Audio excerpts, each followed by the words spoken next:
Okay, so I know this video is a little bit late. It should have been up Sunday, and the reason for it, to be completely honest, I forgot Ballroom came out. Now, it's not because I don't care about the series, it's because for some reason in my mind, I thought it was on break this past weekend, so I didn't think too much about it, and then next day came around Monday, had a bunch of messages like, Chibi, are you gonna review Ballroom? Did you drop Ballroom? And I'm like, wait, what? And so I checked. There it is. So, forgive me on the delay for this series, but don't worry, not dropping it. Just slipped my mind, because, you know, everything's been on break. Shingeki no Bahamut and all that. We had Recreators on break. The chapters have been on break, so just, like, the entire schedule is kind of fucked up. So, forgive me. Anyways, with that being said, just finished watching the latest episode of Welcome to the Ballroom, and my god, Mako is just so adorable. I already said it in my last episode review, but I gotta just reinforce the fact that Mako is just so freaking cute.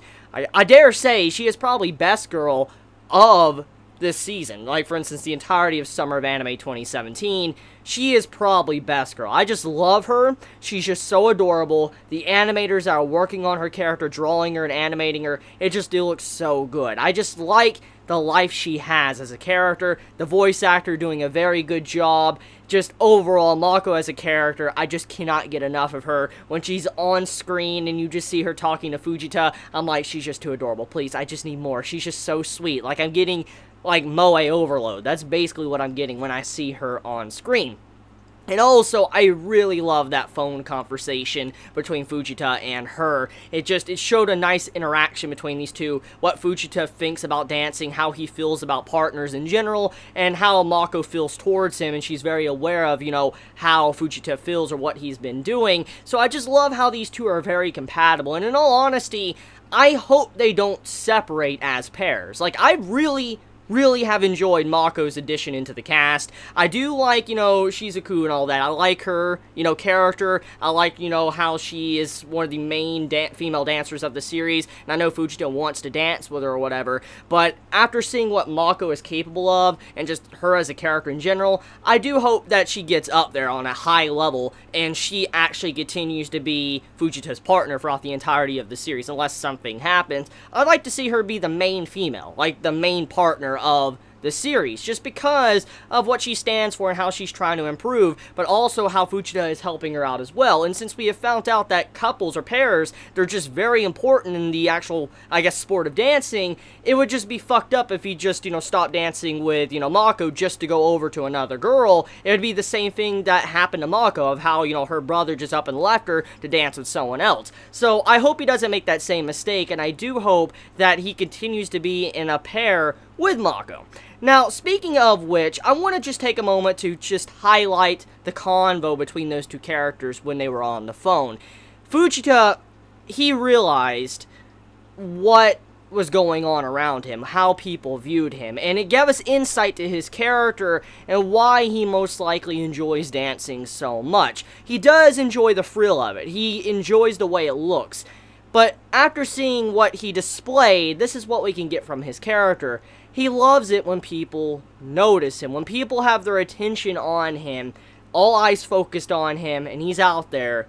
He just feels like he's, you know, important, like people want him, or people understand. And all his life, from what we could see, he's been kind of an outcast. He hasn't really had much to really do or whatever. He hasn't really had a group to fit in with. And you could see now that thanks to dancing, ballroom dancing, he now has a place to belong, and people are starting to pay attention to him. They're not thinking that he's like a nobody, someone that's just here to be there or waste space. He actually is important, and that's why he truly is loving dancing. And that's what he realized when he was talking to Mako, that the reason why he's enjoying it is because people are actually taking interest in him. They're actually noticing him. They're noticing him for who he is, instead of just thinking, oh, he's just a random dude. And I enjoy that. I really like getting that characterization with his character in this latest episode.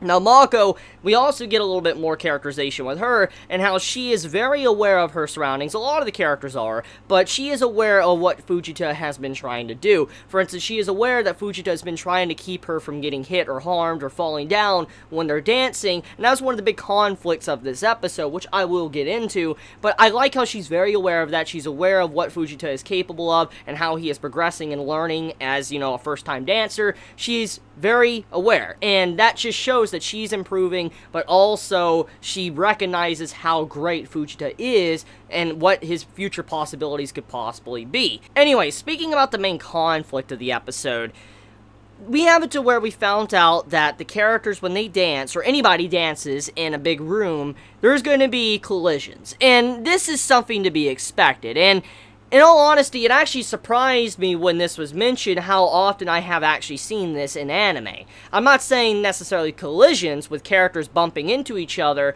but I have seen the actual movement of the characters kind of going in a rhythm. For instance, okay, let's take an example. Let's take it like a Disney like movie or whatever. You know, in Disney movies, when you have the princess and the prince, you know, dancing together, and you just see this big ball and all that, and they're dancing and spinning in their dress and stuff, and you see how the characters are just moving around in a circle. Well, I've seen stuff like that also in other anime that have ballroom scenes or dancing scenes, and I just never really actually became aware, or never clicked in my head, that that was a big thing when it came to dancing. That was an actual challenge that many had to overcome. Because, I mean, you think about it, when you're dancing, you're doing these exotic dances, you're maneuvering, doing some crazy moves and stuff with your partner, it's going to be hard to avoid people around you. There is a chance you're going to hit someone, and when you hit them, either they're going to fall down and fuck them up, or you're going to fall down and hurt someone, or hurt yourself, or hurt your partner. So it's not good. And in this case, that added some real world threats to the environment. For instance, you fuck up, you're not paying attention, you're not in a perfect rhythm and changing up your rhythm as well, you're going to fail. You're not going to be able to succeed in dancing at all. And that was showing what the challenges were when you're trying to do this. It's not just about getting a rhythm and knowing how to dance, for instance, like certain moves, how to move your feet, or how to move your body. It's also knowing when you need to change your rhythm up because of the people around you. Sometimes people's situations can change. They could maneuver in a different way to where there's a possibility they can collide with you, even if you're good, and you'll be completely fucked up and you'll lose the entire match. So that's kind of what the threat of this episode was. What it was trying to let us know that Fujita, even though he's a quick learner, he's really smart and skilled when it comes to dancing, he needs to recognize that he can't just do the same thing over and over. He has to change it up, and that was the big thing, what this episode was just trying to nail in. It's not just about dancing, it's not just about looking good, it's not just about being happy and smiling or whatever, it's also showcasing that you know how to flow with the entirety of the room, but also make your own territory where nobody wants to interfere with you at all. We have a competition coming up for our characters. For instance, Fujita and Mako, they're going to be working together to take down the opposing, people in the dance, and we have it to where since Shizuku, she has been taken and all that, basically he wants to challenge the brother of Mako to prove that Mako is a very good dancer, and that if, he does win, he would have to take her back. But like I said, I don't want that necessarily to happen, because it would feel like Fujita's doing exactly what Mako's brother did, and I like him to stick with her, and then the man be jealous because he actually can't dance with Mako anymore. So let me know your thoughts in the comments below. I love you all so much. Please be safe. Chibi out.